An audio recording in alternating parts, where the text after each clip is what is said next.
ایک سرسبز وادی میں جہاں برف پوش پہاڑ آسمان کے کانوں میں سرگوشیاں کرتے محسوس ہوتے ہیں، ایک چھوٹا سا گاؤں آباد تھا۔ یہ گاؤں اپنی خوبصورتی میں جتنا بے مثال تھا، وہاں کے رہنے والوں کی زندگیاں اتنی ہی کٹھن تھی۔ اسی گاؤں کے ایک کچے مگر صاف ستھرے مکان میں ایک نوجوان رہتا تھا جس کا نام حمزہ تھا۔ حمزہ صرف ایک نام نہیں تھا بلکہ وہ اپنے بوڑھے خاندان کی واحد امید تھا۔ وہ نہایت نیک، بلند اخلاق اور جفاکش لڑکا تھا، مگر زندگی نے اسے بہت کم عمری میں ہی کھڑے امتحانات کی بٹھی میں ڈال دیا تھا۔ حمزہ ابھی صرف 12 برس کا تھا کہ جب اس کے سر سے والد کا سایہ اٹھ گیا۔ اس کے بعد گھر کی تمام تر ذمہ داریاں اس کے ننھے کندھوں پر آ گئی۔ گھر میں ایک بوڑھی ماں تھی جس کی آنکھیں اب دھندلا چکی تھی، اور ایک چھوٹی بہن تھی جس کے خواب ابھی تتلیوں کے پیچھے بھاگنے کے تھے۔ مگر غربت نے ان کے گھر کے دروازے پر ایسا مستقل ڈیرا ڈال رکھا تھا کہ خوشیاں اندر آنے سے کتراتی تھی۔ حمزہ کا دن سورج کے نکلنے سے بہت پہلے شروع ہو جاتا تھا۔ جب گاؤں کے لوگ میٹھی نیند کے مزے لے رہے ہوتے، حمزہ مسجد میں اذان فجر کے ساتھ ہی اپنے رب کے حضور پر سر بسجود ہوتا۔ نماز سے فارغ ہو کر وہ کھلاڑی اٹھاتا اور دور دراز کے ان پہاڑوں کا رخ کرتا جہاں سے خشک لکڑیاں لانا کسی مہم جوئی سے کم نہ تھا۔ دن بھر کی تپتی دھوپ ہو یا ہڈیاں جما دینے والی سردی، حمزہ کی کلاڑی کی آواز خاموش پہاڑوں میں گونجتی رہتی۔ شام ڈھلے جب وہ لکڑیوں کا بھاری گٹھا سر پر اٹھا کر بازار پہنچتا تو دن بھر کی مشقت کے بدلے اسے صرف چند سکے ملتے۔ وہ ان سکوں کو مٹھی میں دبا کر گھر لاتا تو اس کی ماں کی آنکھوں میں آنسو آ جاتے۔ گاؤں کے اکثر کھاتے پیتے لوگ حمزہ کو دیکھتے تو ترس کھاتے، کوئی اسے صدقہ دینے کی کوشش کرتا تو کوئی زکوٰۃ، مگر حمزہ بڑی شائستگی سے معذرت کر لیتا۔ اس کے تن پر پیوند لگے کپڑے ضرور تھے، لیکن اس کی غیرت اور خودداری اسے کسی کے سامنے ہاتھ پھیلانے کی اجازت نہیں دیتی تھی۔ اس کی ماں اسے ہمیشہ ایک ہی بات کہتی، بیٹا رزق دینے والی ذات اللہ کی ہے، وہ پرندوں کو بھی بھوکا نہیں سلاتا، تو ہم تو پھر انسان ہے، بس اپنی نیت صاف رکھنا اور محنت سے جی نہ چرانا، راستہ وہ خود بنا دے گا۔ حمزہ اپنی ماں کی اس نصیحت کو ایک تعویذ کی طرح اپنے دل سے باندھے رکھا تھا۔ وقت گزرتا گیا اور ایک سال گاؤں پہ ایسی قیامت خیز سردی پڑی کہ تاریخ کے پچھلے تمام ریکارڈ ٹوٹ گئے۔ برف باری کا ایسا سلسلہ شروع ہوا کہ کئی فٹ برف نے راستوں کو سیل کر دیا۔ پہاڑوں پر جانا ناممکن ہو گیا اور گاؤں کا شہر سے رابطہ ٹوٹ گیا۔ حمزہ کے پاس جو تھوڑی بہت لکڑیاں جمع تھی وہ ختم ہو گئی اور کام مکمل طور پر ٹھپ ہو گیا۔ گھر میں فاقوں نے سر اٹھانا شروع کر دیا۔ ایک دن ایسا آیا کہ جب گھر میں آٹے کا آخری دانہ بھی ختم ہو گیا اور حمزہ کی چھوٹی بہن بھوک کی شدت سے نڈال ہو کر سو گئی۔ ماں کی ممتا بے چین تھی مگر وہ بے بس تھی۔ اسی عالم پریشانی میں حمزہ نے فیصلہ کیا کہ وہ پیدل شہر جائے گا، چاہے اسے برف کے طوفان سے ہی کیوں نہ لڑنا پڑے۔ کئی گھنٹوں کی تھکا دینے والی مسافت کے بعد جب وہ شہر پہنچا تو وہاں کی زندگی بھی سردی کی وجہ سے سست تھی۔ ایک چوراہے پر اس نے دیکھا کہ لوگوں کا ہجوم جمع ہے۔ قریب جا کر معلوم ہوا کہ ایک بہت بڑے تاجر کی قیمتی اور وزنی گاڑی کیچڑ اور جمی ہوئی برف میں بری طرح پھنس گئی ہے۔ گاڑی کا انجن زور لگا رہا تھا مگر پہیے مزید گہرائی میں دھنستے جا رہے تھے۔ تماشائیوں کی کوئی کمی نہ تھی، ہر کوئی مشورہ دے رہا تھا، مگر کیچڑ اور گندگی دیکھ کر کوئی بھی اپنی قیمتی واسکٹ یا لباس خراب کرنے کو تیار نہ تھا۔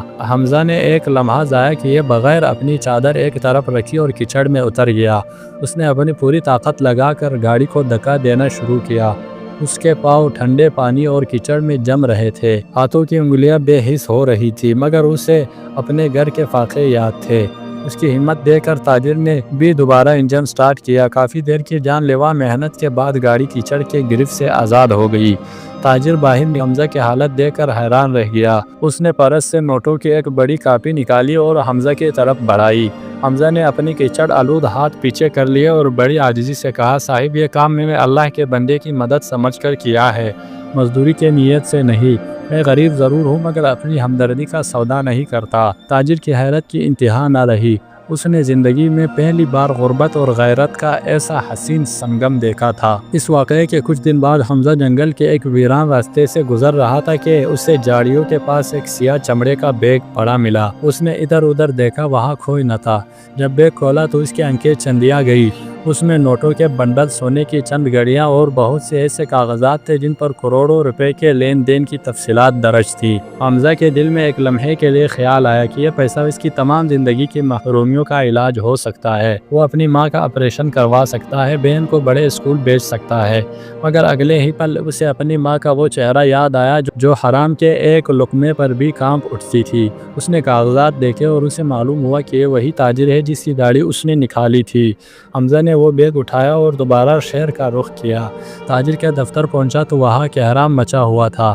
تاجر اپنی زندگی کی تمام جمع پونجی اور اہم دعویزات کھو چکا تھا اور شدید صدمے میں تھا۔ حمزہ نے جب وہ بیگ اس کے سامنے رکھا تو تاجر کو لگا جیسے اسے نئی زندگی مل گئی ہو۔ اس نے بیگ چیک کیا، ایک ایک روپیہ اور ایک ایک کاغذ اپنی جگہ موجود تھا۔ تاجر نے حمزہ کے ہاتھ چھو لیے اور پوچھا، بیٹا تم چاہتے تو یہ سب رکھ سکتے تھے، کسی کو پتہ بھی نہ چلتا، تم نے ایسا کیوں نہیں کیا؟ حمزہ نے سکون سے جواب دیا، صاحب لوگوں کو پتہ چلتا یا نہ چلتا میرا رب تو دیکھ رہا تھا، میں اس کی دی ہوئی آزمائش میں ناکام نہیں ہونا چاہتا تھا۔ تاجر جو بین الاقوامی کمپنی کا مالک تھا حمزہ کے کردار سے اتنا متاثر ہوا کہ اس نے اسے وہی اپنے پاس ملازمت کی پیشکش کر دی۔ اس نے کہا، مجھے ڈگریوں والے بہت ملتے ہیں مگر دیانت دار نہیں ملتے، تم میری کمپنی کے دیانت سنبھالو۔ حمزہ اپنی ماں کی اجازت سے شہر منتقل ہو گیا۔ اس نے دن رات ایک کر دی، کمپنی کے کام کو اپنا کام سمجھ کر کیا۔ اس کی سچائی نے کمپنی کو 4 چاند لگا دیے۔ ایک رات کمپنی کے گودام میں شارٹ سرکٹ کی وجہ سے خوفناک آگ لگ گئی۔